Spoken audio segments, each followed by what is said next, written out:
in this case as to Travis McMichael. Mr. McMichael, the court sentences you as follows. Count 1, malice murder, life without the possibility of parole. On February 23, 2020, Ahmaud Arbery was jogging in Santilla Shores near Brunswick, just outside of Brunswick, Georgia. His life took a tragic turn when he was confronted by 36-year-old Travis McMichael and his 66-year-old father, Gregory McMichael, armed with a shotgun and a handgun. Little did Arbery know that his life would end in a racially motivated hate crime. The McMichaels claim they suspected him of being a burglar and wanted to make a citizen's arrest. They pursued him in their pickup truck, joined by neighbor William Roddy Bryan, 52, who recorded the incident on his cell phone. As Arbery sprinted, Gregory shouted for him to stop, threatening to harm him. Travis McMichael exited the truck and shot Arbery 3 times at close range as Arbery attempted to defend himself. Arbery collapsed and died on the spot. Despite police arriving at the scene, no arrests occurred for 2 months. The police learned of the incident through a leaked video on social media in May 2020, leading to nationwide outrage and protests demanding justice for Arbery and his family. The case revealed deep-seated racism and corruption in the local law enforcement and justice systems. Despite video evidence, the McMichaels faced no charges, possibly due to their connections to local police and prosecutors. Gregory McMichael's past as a police officer and investigator added complexity. It took over 2 months and the involvement of the Georgia Bureau of Investigation, or GBI, and federal authorities to arrest and indict the 3 men.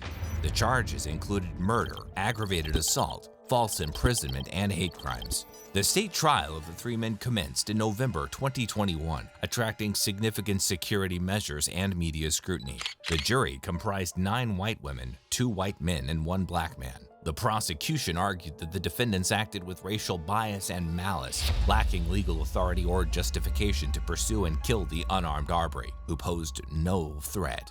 So, fair to say you never told Detective Nohilly nor wrote down in your written statement that you told Mr. Arbery the police were on their way? It seems that I attempted to say it in these words here.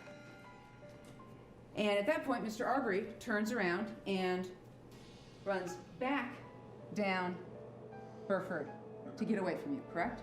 That's correct. So at this point in time, he's running away from you. He has not threatened you? No. CCTV footage revealed that Arbery had been sighted at a construction site near the crime scene a couple of times before he got killed. The prosecution argued he was wrongly targeted. Travis McMichael testified that he suspected Arbery of involvement in local burglaries and intended to detain him for the police. The defense aimed to paint Arbery as a criminal, citing trespassing, and argued the defendants acted in self-defense under citizen's arrest and stand-your-ground laws. Why in the world would Mr. Arbery be a threat to you? Because of when I asked him what was going on and recognized that it was the guy that I saw on the 11th, and Mr. Albenzi pointing, everything going down, and realized that it is him, and then how he reacted when I shined the lights on him on the 11th. He acted like he did not want to be. He was obviously caught sneaking through the front yard. Travis McMichael's former boss, Joe Mandala, testified that Travis had called him on the day of the shooting claiming self-defense. Mandala initially supported Travis's self-defense claim, but changed his stance after the public release of the shooting video, stating that Travis had misled him. The trial featured controversial moments, including the defense's bid to limit the presence of black pastors, the prosecution using a dummy to illustrate Arbery's wounds, and emotional testimony from Arbery's mother, Wanda Cooper Jones, identifying her son's voice on the 911 call. After nearly 3 weeks of testimony and evidence, the jury deliberated for about 10 hours and rendered a guilty verdict on all counts for the 3 defendants on November 24, 2021. Travis McMichael, who fatally shot Arbery, was additionally convicted of using and carrying a Remington shotgun, and his father, Gregory McMichael, was found guilty of carrying a .357 Magnum revolver. Evidence and testimonies were presented by some witnesses who revealed racist messages and words used by the defendants, especially Travis McMichael. A former Coast Guard colleague told the jury that Travis McMichael, the shooter, used a racist slur against her for dating a black man. A New York woman testified that during her visit to Brunswick, Georgia, Gregory McMichael angrily expressed prejudiced views about black people.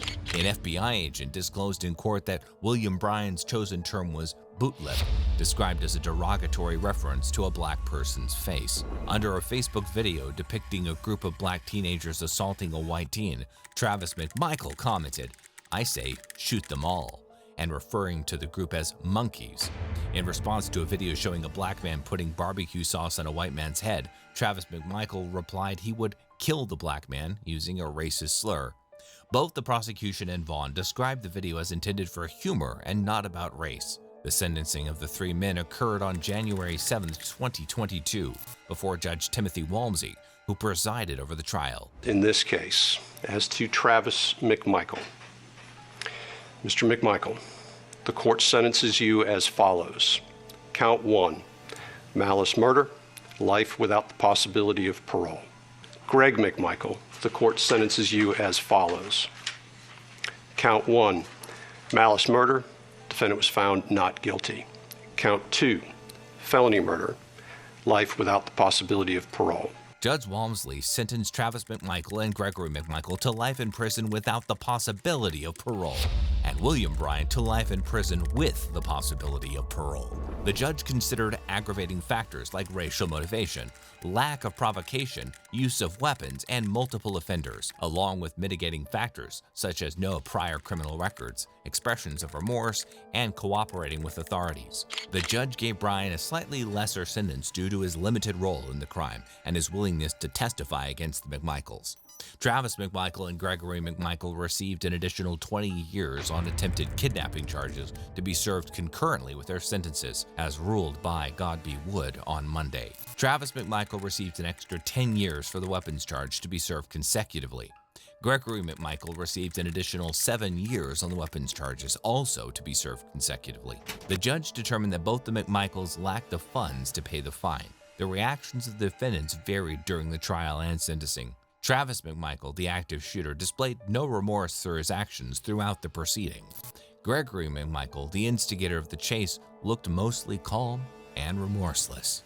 In May 2017, on a sunny afternoon in Portland, Oregon, two young women, Destiny Magum and Walia Muhammad, boarded a Max Light train. They were both African American, with one wearing a hijab. They did not expect to encounter a man who would unleash a torrent of racist and anti-Muslim slurs at them, nor did they expect to witness a brutal attack that would claim the lives of two men and injure another. The man was Jeremy Joseph Christian, a 38-year-old white supremacist who had a history of violent and hateful behavior. He had a history of mental health issues, substance abuse, and violent behavior. He was diagnosed with executive functioning dysfunction, which affects decision-making and assessment of surroundings. He also had a criminal record that dated back to his teenage years, when he was involved in armed robbery, kidnapping, and firearms charges. He spent over 7 years in prison, reportedly joining a white supremacist gang and becoming radicalized by extremist literature. Upon release, he continued to endorse white supremacist, anti-Semitic, anti-government, and anti-immigrant views. He expressed support for violent groups and individuals, including the Ku Klux Klan, the Oklahoma City bomber,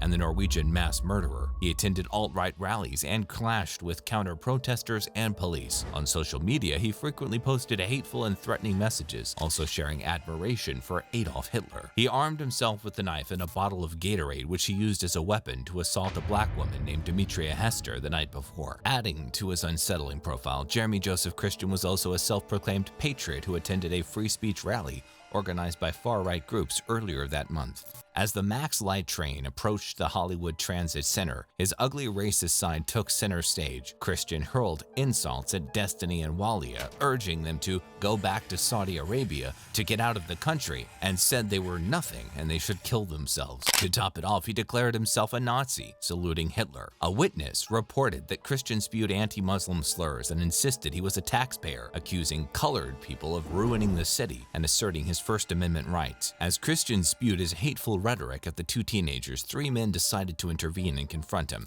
They were Talisan Namkai Meche, a 23-year-old recent college graduate, Ricky Best, a 53-year-old Army veteran and father of four, and Micah Fletcher, a 21-year-old student and poet. In an attempt to defuse the situation and shield the girls, Namkai Mechi, Best, and Fletcher stepped up. However, their efforts met a tragic end as Christian viciously attacked them, stabbing Namkai Mechi and Best in the neck. Namkai Mechi and Best died from their wounds, while Fletcher survived with a gaping wound in his chest. The train came to a halt and Christian fled the scene. The passengers quickly chased him down until the police arrived and arrested him. Christian was charged with 2 counts of aggravated murder and 1 count of attempted murder, as well as 3 misdemeanors, 2 counts of second-degree intimidation, and 1 count of being a felon possessing a restricted weapon. Despite the weight of these allegations, he pleaded not guilty and claimed that he acted in self-defense. In his confession, Christian claimed that he was defending himself against what he perceived as threats from liberals and Muslims and was exercising his right to free speech. In his trial in January 2020, the prosecution presented evidence, witness accounts, survivor testimonies, expert opinions, and investigator insights. On the other side, the defense argued that Christian battled with mental health issues and had gotten provoked by the victims. The jury deliberated for less than 12 hours and found Christian guilty on all counts. Even in the face of this judgment, Christian remained unapologetic, showing no remorse to the surviving victims and even hurling insults at them. I'm the victim. You're on video macing me. Liar. Liar. You liar. You're not the only black person on Max. Liar. Manufacturing hate crimes. You liar. This was not the first time Christian had acted out in court. He had interrupted more than once in court hearings since his arrest in 2017. Free speech or die, Portland. You got no safe place. This is America. Get out if you don't like free speech. The courtroom drama reached a boiling point when Demetria Hester, the victim of Christian's prior assault, voiced her frustration over the prolonged trial, which had dragged on for more than 2 years. The police captured, not killed, a racist white supremacist known to the police. Holding the bloody knife he attacked and killed people with while drinking wine from his Gatorade bottle. And to Mr. Jeremy Christian, your mom should have swallowed you. Demetria's comments triggered a more intense outburst, and Christian expressed his regret for not taking her life. You are a waste of breath, and when you die and go to hell, I hope you rot. See you there, bitch. No, hey. Go back to Tennessee, too. What do I tell you? Go back to Tennessee, too. You can. We don't want you here. Bye. All your race baiting bullshit. Bye. You ain't gonna be mayor either, bitch. You ain't gonna be mayor either, bitch. You Bye. fucking hoe. You fucking hoe. You fucking up my whole city. George Floyd. George Floyd. I should have killed you, bitch. I should have killed your bitch ass. Everybody knows you're a liar. Everybody knows you're a liar, huh? He called Micah Fletcher, the surviving victim, a snitch and said that he hoped the families of the deceased would die. Just before he was sentenced, Christian gave a rambling statement in which he cast blame on his victims, denied being a racist, and insisted he had been defending himself. Christian claimed that he regretted that 2 people lost their lives, but did not regret his actions that led to their deaths. It's high school in Oregon, where I'm from. We defend ourselves. On June 24, 2020, Christian was sentenced to life in prison without the possibility of parole by Judge Cheryl Albright, citing Christian's glaring lack of remorse and unwillingness to get rehabilitated. He did not show any signs of empathy or change and maintained his extremist and violent views. He also did not acknowledge or respect the suffering and loss of the people he harmed, and didn't take accountability or responsibility for his actions. Edgar Ray Killen passed away in 2018 at 92 while in prison. He played a dark role in the civil rights movement's history by orchestrating the brutal killing of 3 young activists, James Chaney, Andrew Goodman, and Michael Schwerner. Born in 1925 in Philadelphia, Mississippi, Killen grew up in a small town at the heart of the segregated South. He hailed from a humble Baptist family and later became a part-time preacher and sawmill operator. He was known for his strong stance on segregation and was an active member of the Ku Klux Klan, a white supremacist group infamous for terrorizing and lynching black individuals and their supporters. He rose up to the league of clique, or recruiter, and an organizer responsible for recruiting and organizing for the Neshoba and Lauderdale County chapters. His fiery speeches, violent methods, and connection to local law enforcement and politicians marked his controversial reputation. In the summer of 1964, a group of civil rights workers, mostly college students from the North, came to Mississippi to participate in the Freedom Summer Campaign, a massive effort to challenge the state's racist voting system and empower the black community. They faced fierce resistance and hostility from the white establishment and the Klan, who saw them as invaders and traitors. Among the civil rights workers were James Chaney, a black man from Meridian, Mississippi, and Andrew Goodman and Michael Schwerner, 24, two white men from New York. They were assigned to work in Neshoba County, where they set up a freedom school, a community center, and a voter registration drive. They also investigated the burning of a black church in the nearby town of Longtail, which was used as a meeting place for activists. On June 21, 1964, Chaney, Goodman, and Schwerner left Philadelphia to visit the church site. They were stopped by Deputy Sheriff Cecil Price, a Klan member and an associate of Killen, on a pretext of speeding. Price arrested them and took them to the county jail, where they were held for several hours without charges or communication. Meanwhile, Killen learned of their arrest and mobilized a group of armed Klansmen to intercept them upon their release. He also arranged for a bulldozer to dig a grave for their bodies. Around 10 p.m., Price released the three men and followed them in his patrol car. He soon caught up with them and pulled them over yet again.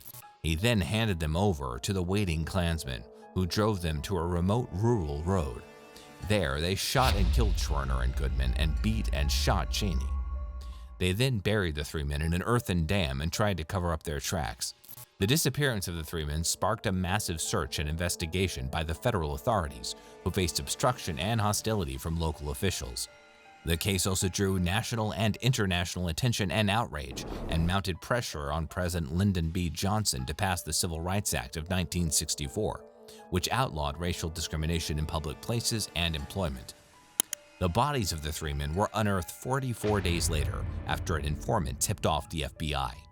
The discovery of the gruesome crime shocked and saddened the nation and galvanized the civil rights movement.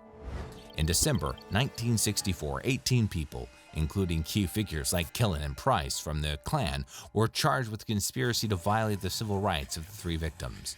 The 1966 trial in Meridian, Mississippi was a historic event as the first federal prosecution of a civil rights case in the United States. The trial faced challenges such as biased judges and an all-white jury. The verdict had mixed outcomes. 7 individuals were convicted, 8 were acquitted, and 3, including Killen, ended up with a hung jury. Killen walked free for 4 decades without expressing any remorse, living in his hometown and continuing activities as a preacher and Klansman. The case was reopened in 2004 with new evidence leading to Killen's arrest in 2005. Despite maintaining his innocence, he was found guilty on 3 counts of manslaughter and received a 60-year prison sentence. The trial was considered a significant and overdue step towards justice and progress in Mississippi. In count 1, it's a sentence of this court that you serve 20 years in the custody of the Mississippi Department of Corrections. In count 2, it's a sentence of this court that you serve 20 years in the custody of the Mississippi Department of Corrections, with this sentence to run consecutive to the sentence pronounced upon you in count 1.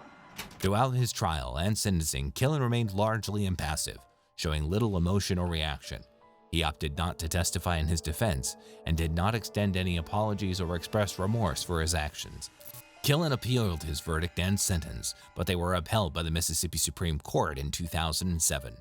And that's it for this video.